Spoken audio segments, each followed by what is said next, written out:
Operation Domination is underway.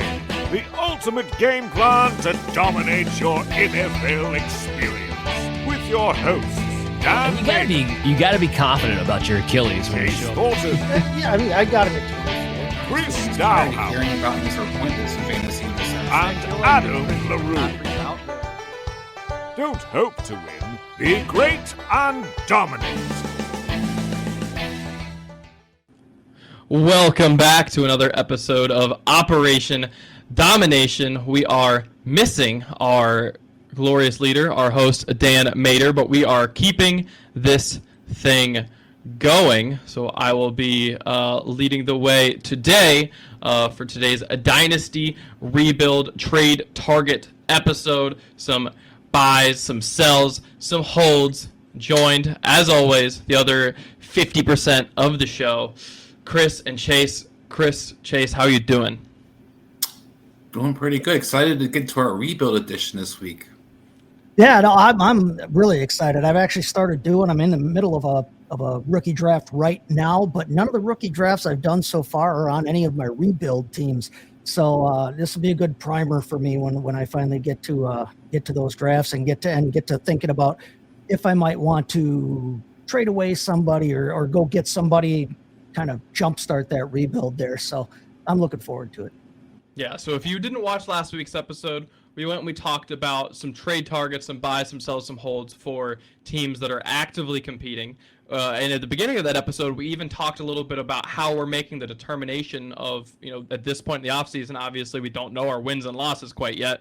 So we're trying to figure out before the season, are these teams contenders, rebuilds, or kind of in that in-between space, which ideally, if you're in that in-between space, we didn't talk about it too much, but ideally, you're trying to get to one of those other spaces. You either want to be a rebuild or a contender. You never want to live in that in-between space. And if you're there, trying to get out of there.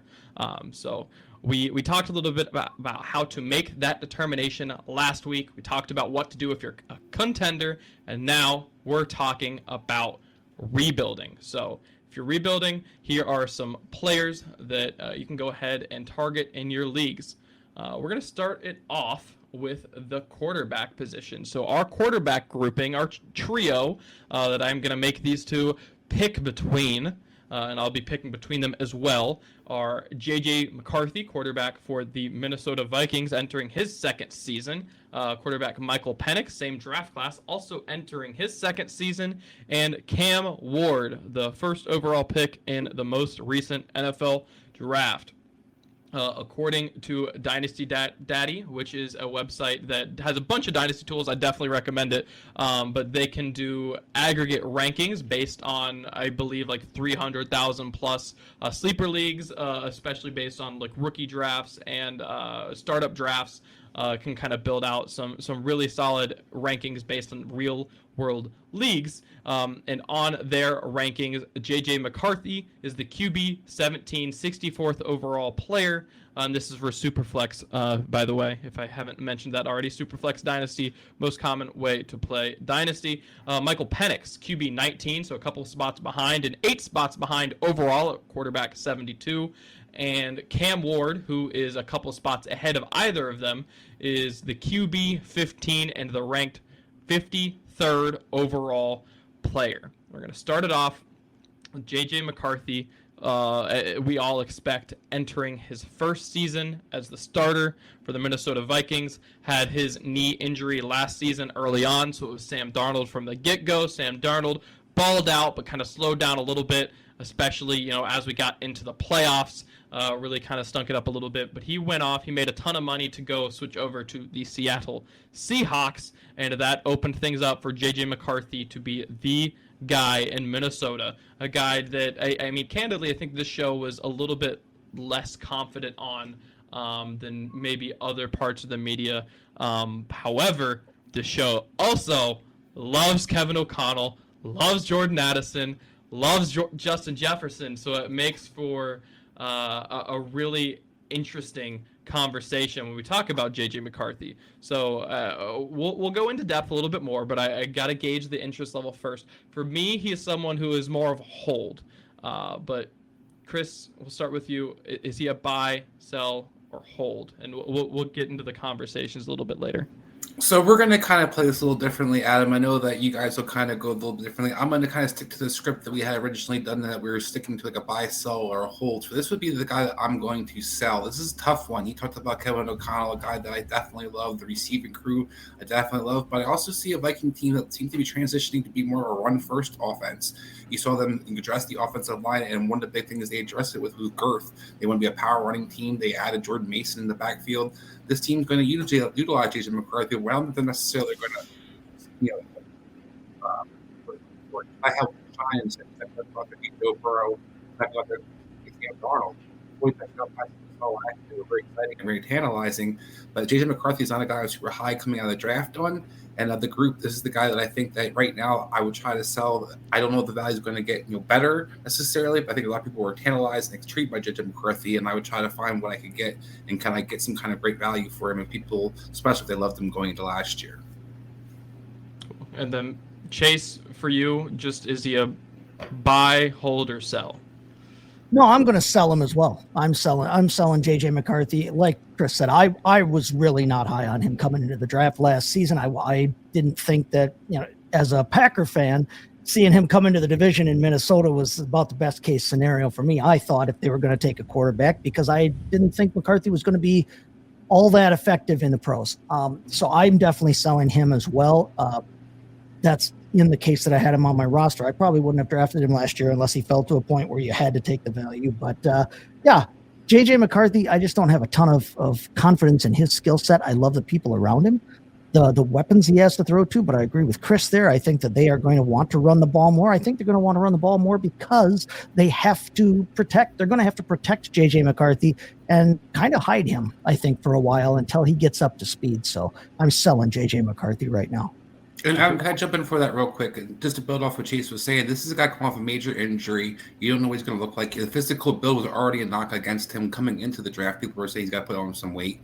So you have some concerns about that. And this team's a playoff contending, Super Bowl contending team. There's a lot of pressure on this guy to kind of step in and be good, while the other quarterbacks we're going to talk about don't have that similar pressure necessarily.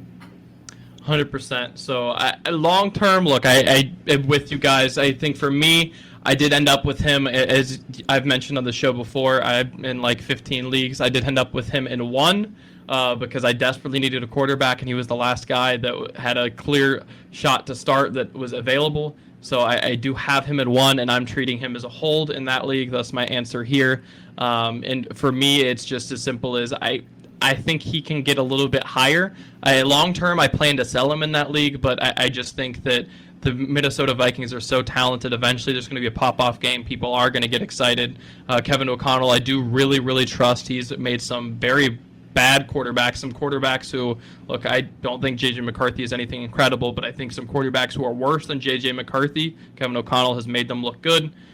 So I do think that there's maybe a little bit more room for his value to grow, but definitely one that I think we're erring towards the sell side on. Yeah, well, and if you're selling him too, you're trying to sell people on his weapons, sell them on the Kevin O'Connell offense, and the fact that this is who they wanted, this is who they went and got. So you're trying to sell your opponent, whoever you're trying to dish this guy off on. That's what you're trying to sell them off on. But yeah, if you want to hold him, it's super flex format. You can never have enough quarterbacks. Quarterbacks are currency in super flex dynasty format. But I think, yeah, selling off JJ McCarthy right now, there's, you can sell people on the hype of he's going to be the starter. He's going to have the weapons. He's going to have O'Connell's offense. It's just not for me, though, because I don't have confidence in his abilities, especially coming off of that injury as a first-year starter. Yeah, I can't argue with that too much. I think he is definitely the guy who I'd be the least interested in. Moving on to a guy who I think we're going to have a little bit higher praises for. It's going to be Michael Penix at QB 19. So he's the cheapest of this group.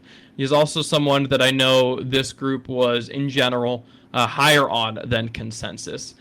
He came in for relief of Kirk Cousins towards the end of last season. Kirk Cousins had the worst season of his career last season. Penix came in. I think most of us would agree that Penix was an improvement over Kirk, although I have seen some arguments to the contrary. He'll get into interception rates and some weirdness. But look, I think we all agree that he operated the offense at a much higher level. I think the additional movement is really important for the offense that they want to run. Can go down the field. I think they've got the weapons to do it. So I'm a believer, and for me, Michael Penix is a buy. Curious what you guys think. We may be buys across the board, in which case we kind of speed on to Cam Ward. Oh, I'll jump in. I'm absolutely a buy. This is my man crush, Adam. I love Michael Penix. This is a guy I look as basically a left-handed Matthew Stafford back there. And when we saw people with the interception rates, I hope they watched the tape when it bounced off Kyle Pitts' hands to other people. When he bounced off out of the hands of Darnell Mooney to somebody else. 2 of his interceptions were not on Michael Penix. 1 was. So the guy basically had 1 interception over the 3 games. And I think what we saw was a shootout of the game. Everybody was going to sing Bryce Young's praises after he had a little bit of stretch. Michael Penix lit it up that game as well. And what I think you saw was a guy who only had 2 starts, didn't take the reps throughout practice, didn't take all the reps going into the season, and had 2 starts and balled his ass off in that 3rd game. So to me, Michael Penix has nowhere to go up. I'm also not a big believer in the offensive line for Atlanta where they could just establish they can only establish the running game as their identity. I think it's going to be being a pass-first team as well. I think Bijan Robinson isn't going to be necessarily the feature he was in going into last year, where I think they're going to be able to kind of trust Michael Penix and be able to open it up. And what you saw is a guy who's willing to take it down the field, a guy who's aggressive, got Drake London the ball, is going to get somebody you can get Kyle Pitts the ball. You see Darnell Mooney healthy with him throughout the season. I'm extremely excited about Michael Penix. It's absolutely a buy for me. And what about you, Chase? Yeah, I had him down as a hold, but I'm gonna say that's a hold to a buy there. And I liked Michael Penix coming out. In fact, Penix was the one I was worried about going to Minnesota as a Packer fan here, because I thought that Michael Penix could hit the ground running there and had a shot to really take them to to where they obviously want to be going with that roster. When you're rebuilding, you're always looking for youth. You're looking for guys that you can get that have some upside to them. Penix is not the youngest guy. We all know that. He was in college for about 23 years. He's 25 years old. He's 3 years older than the other 2 guys that we're going to talk about here. But I liked his skill set enough that I thought that he was one of the more pro-ready quarterbacks. I really did. I think that with the weapons around him, the potential weapons around him, Drake London, and then being able to have, probably the best friend of any of the quarterbacks we talk about today, Bijan Robinson, for a running partner, literally, and as somebody who he can check the ball down to, then if he does get into trouble, we'll see. This is the last year, I think, for Kyle Pitts to kind of prove himself or become what everybody has kind of thought he might become or should become.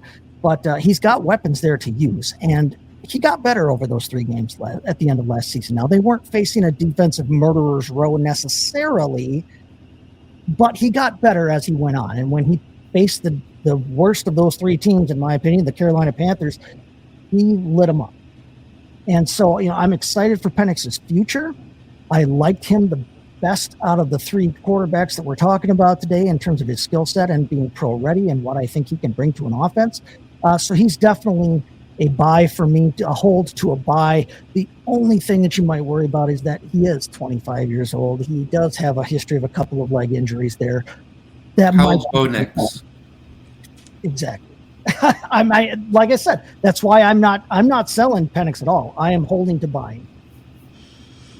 Definitely very fair there. We have one more quarterback in this group to talk about. And that's recent first overall pick Cam Ward, who went to the Tennessee Titans out of Miami by way of, Incarnate Ward and Washington State. Yep. So Incarnate Ward to Washington State to Miami. Little trek through college, becoming all the rage these days.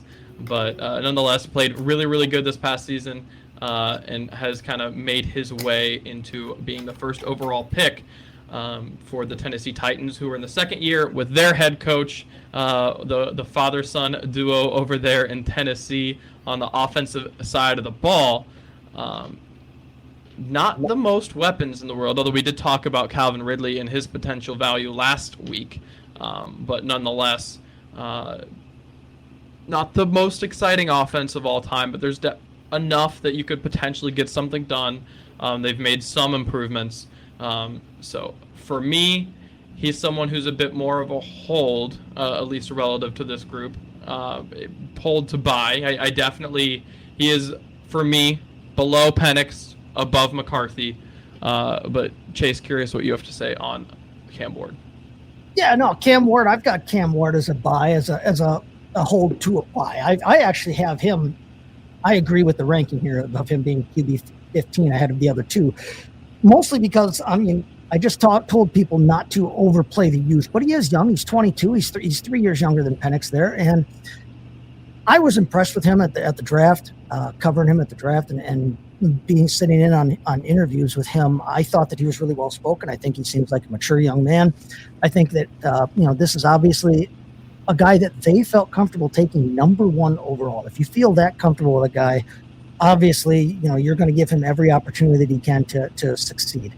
He's not going to just be a one and done. And we've seen Bryce Young struggle in Carolina as a top pick there, and they show no signs of being ready to give up on him. So you're going to get a couple years out of Cam Ward here. Plus, no, he doesn't have the weapons around him that McCarthy does, for sure. He doesn't have even the weapons around him necessarily that Michael Penix has, but I do like what they have tried to do in terms of giving him some reliable guys. They went out and they got Tyler Lockett. They brought Lockett in. Lockett is a guy who can be a possession type receiver for him, and a guy that a savvy veteran is going to be open and know he's going to be where you need him to be.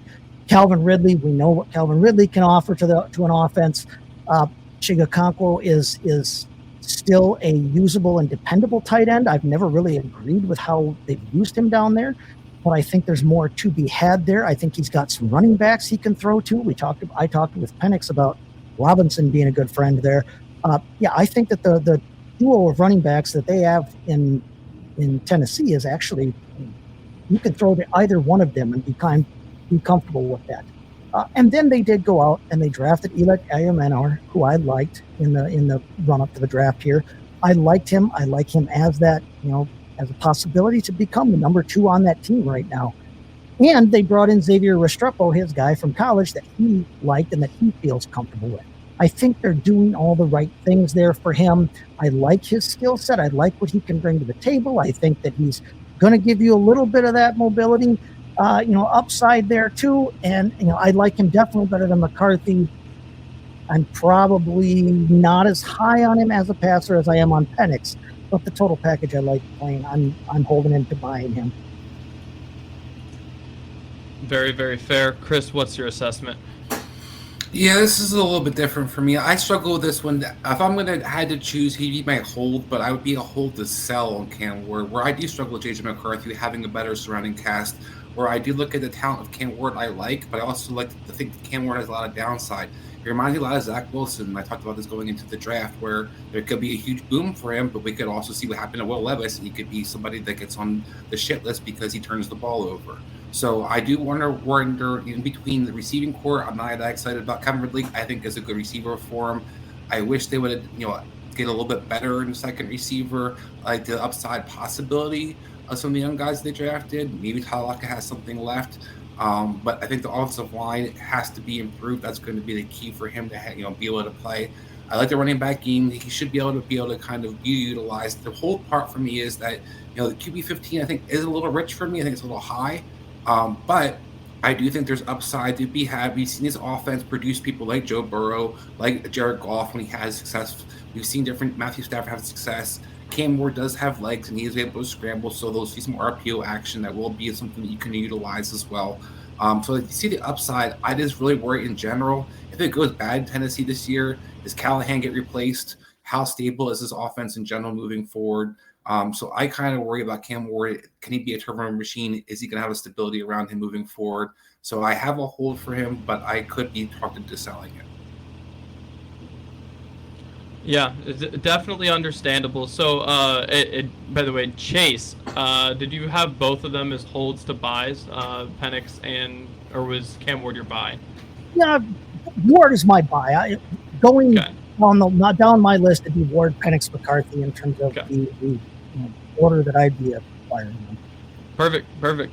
Well, with that out of the way, then we can keep it moving. So last week we did QB, wide receiver, running back. This week we're skipping the running back position and adding the tight end position because in rebuilds, typically we are going to avoid the running back position, or at least avoid having expensive value in the running back position. Keep that to be your finishing piece since they kind of age out the quickest. And you can let some wide receivers, some tight ends, some quarterbacks sit on the shelf a little bit longer while you're getting ready to compete.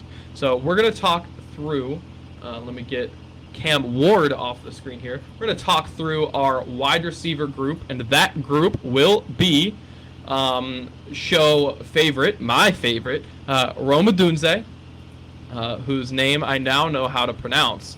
Another favorite of mine, and I actually picked two favorites here, Zay Flowers from the Baltimore Ravens, who is the wide receiver 21, 66th overall. Odunze is wide receiver 19th, 60th overall, so really tight there despite being 2 spots apart. And then the very next receiver and very next player overall is Xavier Worthy at wide receiver 22, the 67th overall player.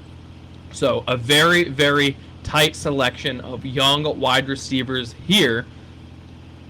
We're going to start from the top with Romadunze and Chicago Bears, who they just extended Joe Thuney, who they traded for earlier in the offseason. This is a team that is very much, I think, improved the offensive line and added significantly to their offensive coaching staff with Ben Johnson. I think done a lot of good things. If you're ever going to be optimistic about the Bears, this is the time to be optimistic about the Bears. Caleb Williams is someone who I think we were all disappointed in his rookie season, but at the same time, if it really take a step back, it's not a bad rookie season either. I think we just held him to a very high expectation because we know what he's capable of. Yeah, you're watching tape by yourself, Adam. It's hard to figure out what to do. Exactly. I think we all have some gripes with his offensive coaching this past season, but nonetheless, I think he and Romadunze will benefit from the new staff, benefit from the improvements on the offensive line. There's a lot to potentially like about this Chicago Bears offense. So, Chris, go ahead and start with you. By the way, Romadunze, for me, I'm going to rank him second out of the group, but for me, he would be a buy, but second out of the group. I have another player who I would prefer to buy, but Chris, go ahead. Yeah, so on that note, Adam, I'm going to kind of do what you did. I'm going to go hold to buy, so he'll be my middle second player, my hold to buy. I love Romadunze. I'm very high on him. I still think he's one of the more talented receivers that came out last year. I still think he's better than BTR, and I'll hold that. Having said that, I'm a little concerned about some of the weapons that they added in this draft. I'm not overly concerned about it, except for the fact that Luther Burden could be the guy who winds up getting utilized a lot in the slot. That could wind up hurting DJ more than it winds up hurting Romadunze. But I do think Romadunze, to me, is the hold, a guy that I think the talent should be, matched by the production on the field this year. A guy that I think the guy kind of miscast last year is asked to just basically run goes. We saw Marvin Harrison, the asked to do that as well. Except the problem for this guy was he was third in the food chain running goes. So he really had nothing to kind of feed him last year. You did see some good games. You saw some production when they actually were able to connect with Caleb. I'm hoping that Caleb, like you said, with better coaching, having somebody actually watch tape with them, actually have an actual plan of how to utilize these offensive receivers and not ask them to do things that don't make any sense. I think if Rome just gets a couple more, routes in the route tree, he doesn't just get used to Jameson Williams, which hopefully he won't, then I think there's a really good boom opportunity for him. I just have him slightly lower than the other guys we're going to talk, or one of the other guys we're going to talk about. So for me, he's that hold to buy. Yeah, so we're fairly aligned, but Chase, take us home. What do you think of Romadunze? Yeah, I have him as a hold right now too. I loved Romadunze. He was my second favorite receiver in that class coming out last season, and I wasn't crazy about where he went going to Chicago because of the Keenan Allen signing that they had last offseason. But Keenan Allen's moved on down the road, and that's 121 targets that have opened up.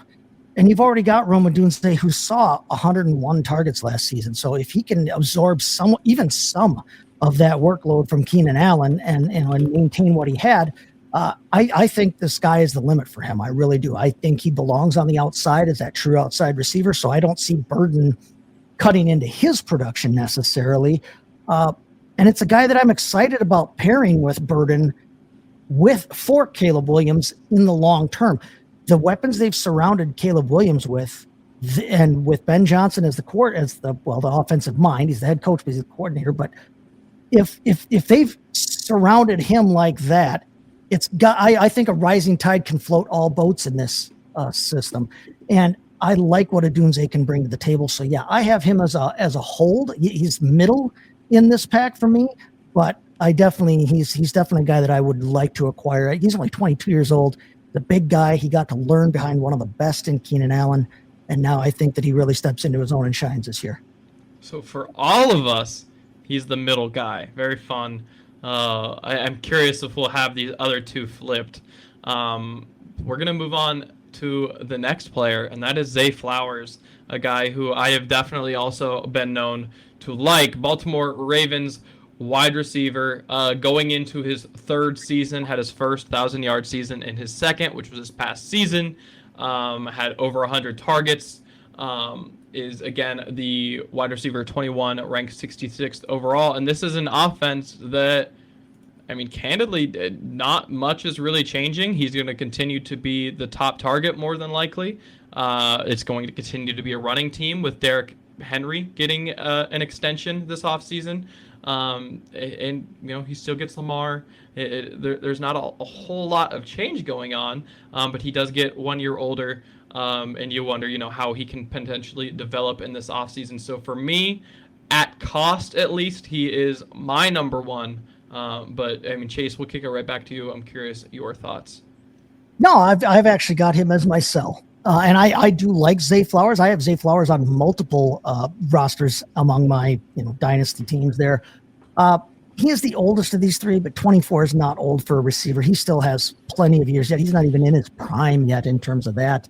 And I like what Zay Flowers brings to the table, but I think that last season, I mean, he was good both years. He's been good both years of his career. But last season, I think you saw pretty much what he can be. And what he can be topped out at wide receiver 24 in the league, which is not bad.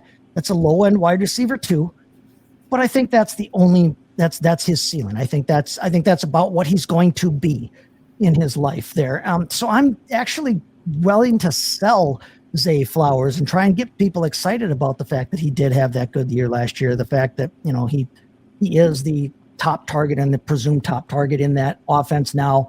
That an offense that can and will throw the ball more than I think gave them credit for in the past.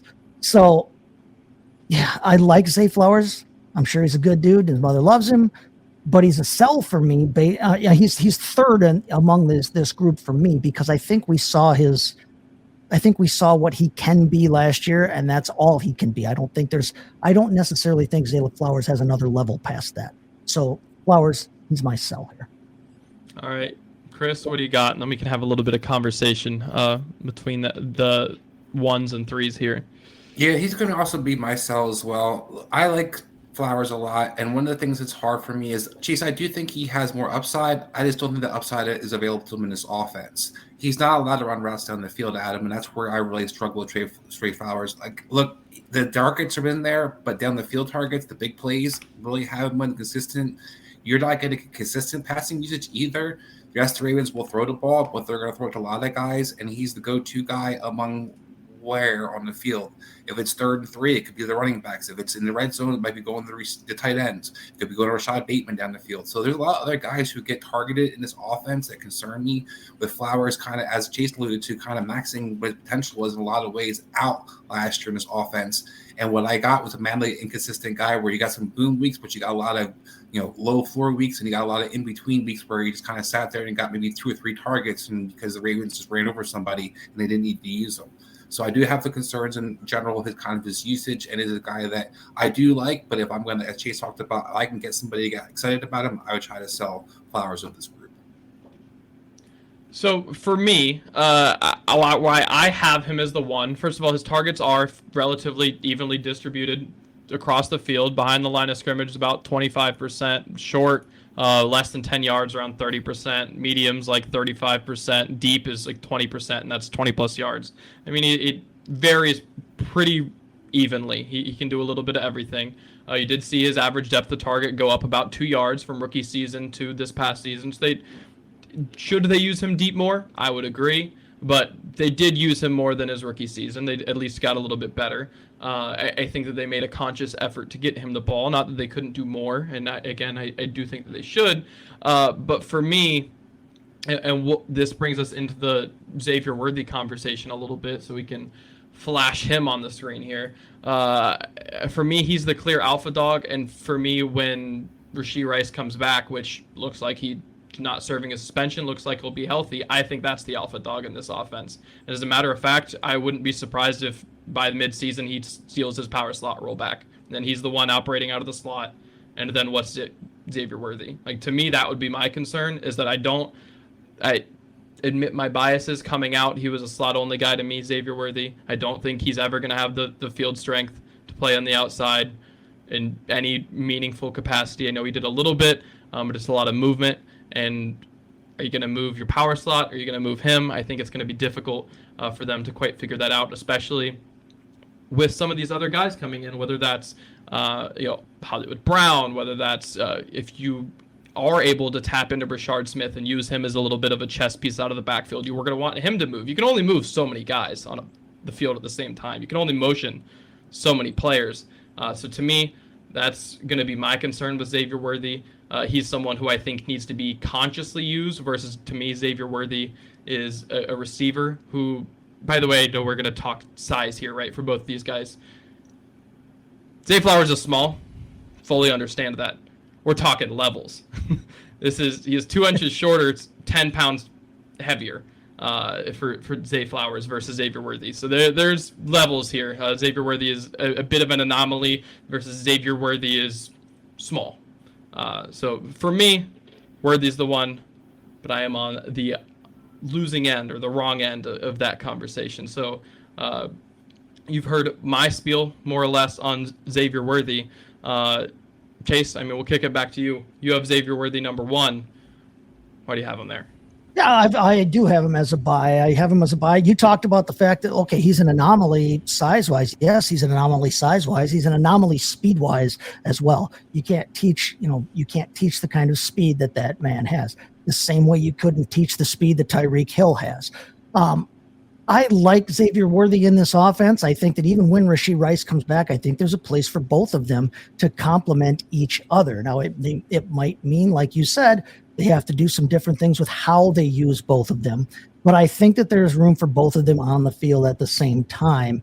And if you look at the way that they used him at the end of the year, the way that they targeted him at the end of the year, that last month or so there, 11 targets, 9 targets. And then you look at what he did. He was quiet in the divisional round, in the playoffs.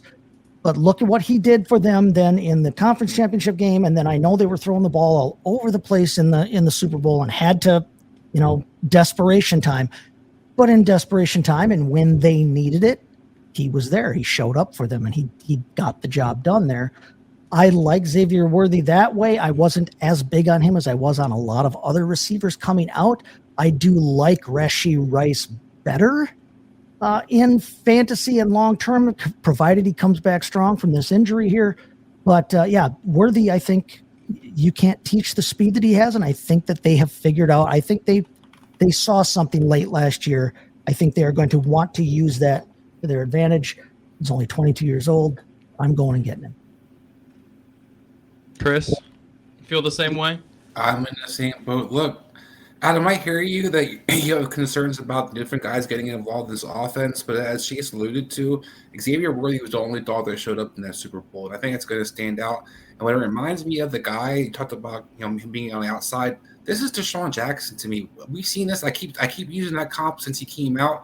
I'm going to keep using that comp because with Andy Reid, we saw Deshaun Jackson be utilized just fine with Andy Reid and be able to get down the field and be able to excel down the field.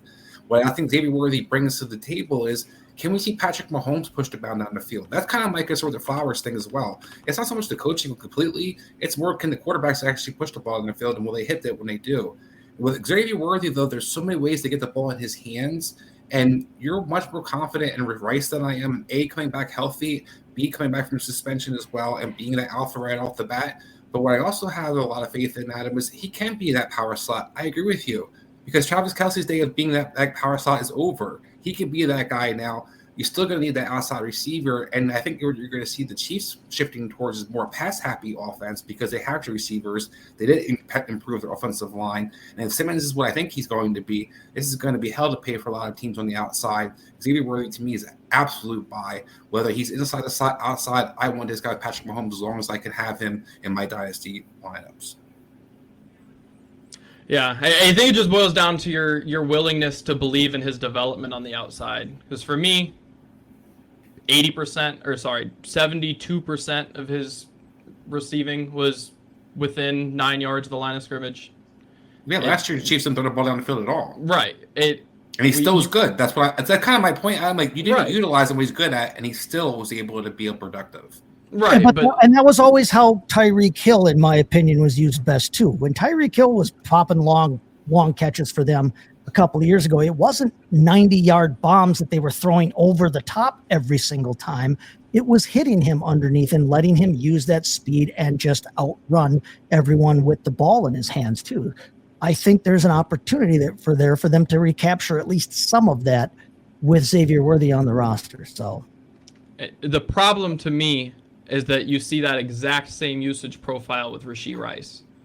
And that with the two of them on the field, and it was with the first games of Xavier Worthy's career, so massive asterisk. Not pretending it's a clear sign of things to come, but when the two of them were on the field, it was Rashee Rice. That was the guy. So that would be my concern personally. Again, these guys are all ranked super tight. I'm not telling you to sell Xavier Worthy, go out and panic. Just for me, he's the third of this group. Moving on to the tight end position, however. So the first time we've gotten to talk about the tight end position in this group, or in this series rather, we're going to start off with everyone's favorite player leading into last season, but someone who was a massive disappointment, has retained a lot of his dynasty value despite last season's disappointment. And that, my friends, is going to be Sam LaPorta, who is still in Dynasty the tight end 3 at a position that a lot of the talent has aged, right? Bowers is by far the tight end 1. And then after that, it's people trying to guess at what else there is. And Sam LaPorta has kind of left himself as the 3 based on his rookie season, where he really popped off. The tight end position is a tough one for me. I think LaPorta, who lost Ben Johnson, we talked about it with Odunze earlier, and lost some other key pieces on offense. They did add Tesla, who I think is interesting because I view him as an equivalent to a Amon-Ra St. Brown in a lot of ways. That was actually like a not necessarily a 1-for-1 comp that I had in the offseason, but someone who I think the role meshed really well. And LaPorta has kind of operated as that other guy in a similar role. So I'm curious how this thing all works out, again, with Ben Johnson going. But Dan Campbell is also, I think, a really big driving force for this offense. So I think there's a lot of people writing off the Lions early that I don't necessarily disagree with, but at the same time, LaPorta's price tag for me is a bit rich. And for me, out of this group, I think he's more of a hold. But for me, out of this group, I have him as the 2, and I think it's really close for that 2 and 3 spot. So, Chris, what are your thoughts with Sam LaPorta? Yeah, I also have him as my hold, Adam. As a guy that I agree, he's not tight end 3 in my board, so I'm not necessarily as high as consensus is on Sam LaPorta. I do have concerns as you do. My Tesla thing is more, I think he's more Tim Patrick's replacement. I think that's what you see him as, that big slot, that big guy who can also be a blocker. So I do think there's opportunity still for him to kind of be utilized. But my problem is what you see LaPorta usage last year, I think it's what you're going to see his ceiling be moving forward, because you're going to see Jameson Williams, as long as he's on his roster, be involved. You can see some of the third receiver wind up being a Patrick, whether it winds up being Tesla or who else winds up being in that offense, is kind of being somebody that could be week to week being involved. The running backs are still going to eat. So it's going to be something that you kind of see. Now, the Morton thing, I'm not as concerned about. Morton was on this roster, on this coaching staff in 2022. He's very familiar with all this staff. He was really familiar when they first got Jared Goff and how they were signing and putting plays around him. Hockenson was kind of playing that role at the time for this team. So the tight end is always going to be involved in the offense. So you do, like Sam LaPorta, is, having some kind of floor. But the ceiling is where I think there's a possibility that you could definitely argue with me to want to sell him if you could buy him at the right price, or sell him at the right price, I should say. Yeah, so we're fairly aligned. Chase, what are your thoughts on Sam LaPorta? Yeah, Being in the NFC North yourself. I'm going the opposite direction. I'm buying Sam LaPorta. I actually have him. I like him the best of all three of these guys for Dynasty. He's only 24. That's not old for a tight end. It's younger than a lot of guys coming into the league in some cases. Yeah, that first year was phenomenal. That first year that he had, everybody was psyched up, and we all thought, oh, he's going to, but we're going to see touchdown regression. We're going to see touchdown regression year 2. He didn't see touchdown regression. He saw target regression. His individual targets actually this past season, for a disappointing season, his individual targets were actually more valuable this past season than they had been his first year. He had 7 touchdowns among 83 targets, 60 receptions last year. He had 120 targets his rookie season in this league. So he saw almost 40 fewer targets and only missed his touchdown mark by 3 there. His yards per target went up over almost 1.5 yards. His yards per reception went up almost 2 yards. So his individual touches last season were actually more valuable than they had been the year before. The talent is still there. He just didn't see that crazy 120 targets. And honestly, with all the other weapons in that offense, he probably shouldn't necessarily have to see 120 targets. Now that Jameson Williams is, healthy and playing and off of, suspensions and everything else, I think the truth is probably somewhere between his first season and last season. For all the disappointment that everybody probably felt because they drafted him high and, we're expecting him to be his rookie season again, he still was tight end 7. Tight end 7 is not bad. If that's a disappointing season for a guy, that's a guy that you want to go out and get. I think he still has a great skill set to offer this offense. I think that people are going to be down on him after last season. I realize that he's still ranked as the Dynasty tight end 3, but people were disappointed last season. I think you probably could talk some people into the idea that, hey, he should be available for a little cheaper than what you maybe would have given for him the year before. And for that reason, he is a buy for me all the way. I think that he's a phenomenal player, and I think he's a complete player, and I really like what he brings to the table for not just my on-field team, but my fantasy team as well. Yeah, definitely respect it. Chris? Oh, sorry, you talked about Sam LaPorta. On to our next guy who, spoilers, is my number 1 guy, and that's TJ Hockenson for the Minnesota Vikings. He's the oldest of this group by a decent margin, and I think it's going to come down to your values and your strategies around Dynasty. To me, even a rebuild, I'm still hoping that I'm no more than 3 years out. So for me, he's 27 now. He turns 28 before the season. So for me, even with JJ McCarthy at quarterback, even coming off the knee injury, I still think that he is the talent at the tight end position. I think he's the best tight end under 30. That isn't Brock Bowers, obviously. We're kind of brushing over him because if you don't have him already, pay up, buddy, because he's expensive. You're not buying Brock Bowers at this point. So outside of Brock Bowers, I think he's the best tight end under 30. And with that in mind, he's still going to be my buy, who is a little bit cheaper than LaPorta. Actually, the cheapest of this group at the tight end 6, ranked 77th overall. He's played with some bad quarterbacks before, and he still put up numbers. He came back after the knee injury last season. He had 9 targets in his second game back. He was on pace, had he played the full season last season, for over 100 targets coming off of the knee injury. Didn't get a touchdown in the regular season, got one in the playoff game. He's someone who I just think has been very, very steady. I think that I can plug him in for each of the next 3 seasons and feel just good and not need to worry about my starting tight end spot.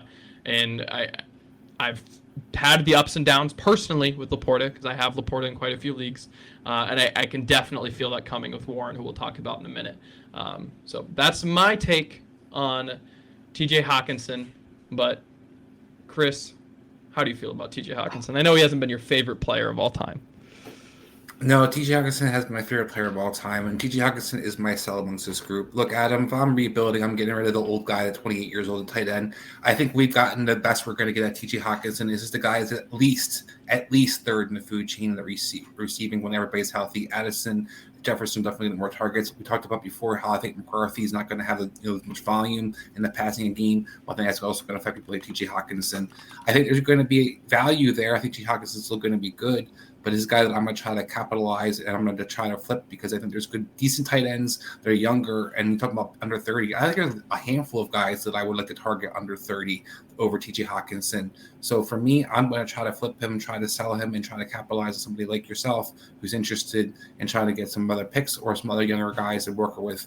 I don't like his, like I said, his outlook moving forward. This is the guy that I think could be an important part of the offense. But I think there's going to be a lot of different mouths to kind of be fed. And while the targets were there, Adam talked about he got his first touchdown in the playoffs. I don't know what TJ Hockenson is going to be from year to year right now. He is getting a little older. If he gets hurt again, what happens at 29? He's got a higher salary cap. He can easily be off the books. You can a Dallas Goedert situation in a year or two. So this is a guy that I want to sell and get ahead of the game with. That's very fair. I think it's risky to hold guys at his age, but again, for me, I think he's the premier player. So Chase, what's your thoughts? I'm kind of splitting the difference between you two of you. He's a hold for me. I agree with you that even though he's 27, he still has room left. He still has something left in the tank. He's had some injury issues in the last 2 seasons here, but look at what he did on a per game basis in 2023. This is a rough year for him last year, 2024 there, but it was rough because of the injuries. 2023, he still scored at a phenomenal rate there especially for a tight end, 11.4 half PPR points per game there. And that was with only 5 touchdowns on the season. He saw back-to-back seasons of over 120 targets with this team. This is a guy that they want to throw the ball to, even with Jordan Addison, even with Justin Jefferson on the team, even with the guys that they've added, even with, the running game that they want to have. This is a guy that they want to get the ball to, and they should be wanting to get the ball to him because he's been good in his career that way. I'm not worried about him being 27. Like you said, it's a rebuild, but tight end is also a position that carries a little bit more longevity than you might otherwise think. And for what he can give you, I'm holding him all day long. I like TJ Hockenson, so I've got him number 2 on this list. Okay, so we are all across the board with TJ Hockenson. That's a fun one. We have one tight end left, one player left, and that is going to be our good friend Tyler Warren. Again, continuing my streak this offseason of not being a homer. You're welcome, everyone. Tyler Warren drafted the Indianapolis Colts, Penn State tight end, rookie. So you want young, you got him. Sam LaPorta is going into year 3. Hockenson, as we talked about, we have some age concerns. Warren's young. He's coming out, and he wasn't exactly spending a ton of time at Penn State either. Someone who I think for all of us was either tight end 1 or 2 coming into this year's class.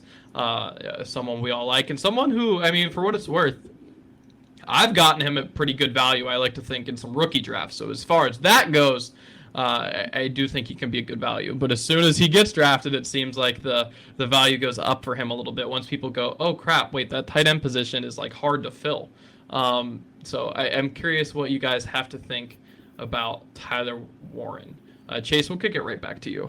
Yeah, I'll jump on this right away because Tyler Warren's a sell for me right now. And I hate saying that because he's a rookie and because, like you said, I have seen that, you can get him, I think, at a pretty nice value, pretty nice cost right now in your dynasty drafts. But I'm not sold or selling him. I'm not sold on his quarterback situation. I'm not sold on his quarterback situation this season, and I'm not sold on it going forward as well. This is a team that doesn't seem to have a ton of direction to me right now. I think that this is a coaching staff that needs to win now, but I think it's a coaching staff that also kind of felt some pressure to try to justify taking Anthony Richardson as high as they did and trying to shoehorn him into a starting role before he was ready to do it.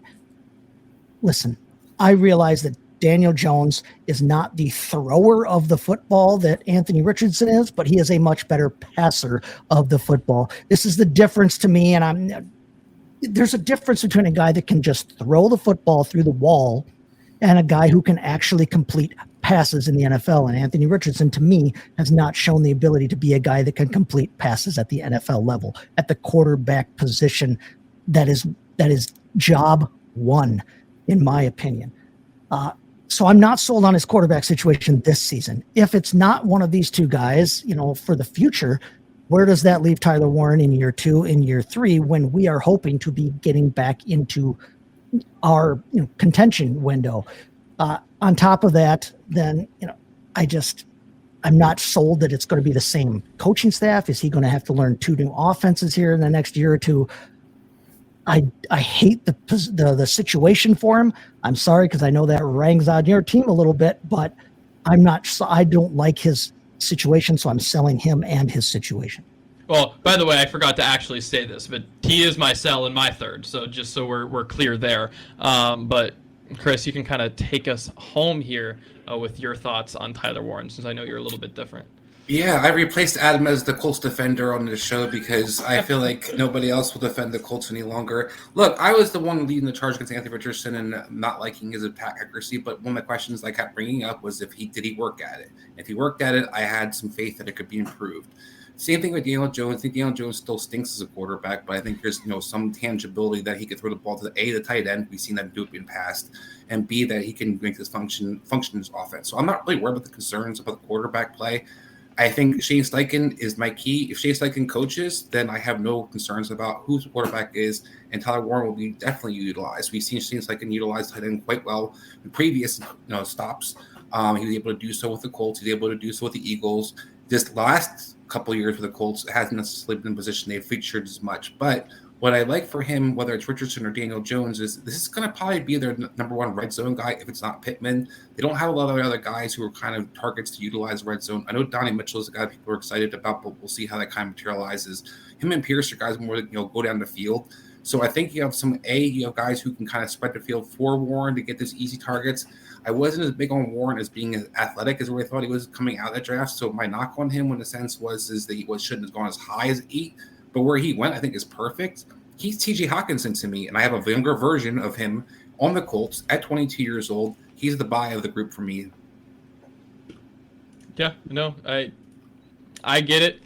For me, the situation's tough, but I definitely I understand, and I have a little bit of faith in Richardson, or that maybe that worst case he stinks enough and they can get someone else. But I also like. Go ahead, Adam. I was going to say real quick, I like the running back situation too. If you're running attack and a quarterback who likes to hold the ball, you usually see those tight ends get cheap touchdowns as well. So I think there's opportunity for Warren to get some points and get that 5 touchdowns you saw TJ Hockenson had the last 2 years that you guys are buying. Yeah, well, and he's got the wingspan to reel it in if Richardson is still dealing with some of the accuracy issues. But that's going to wrap it up for us.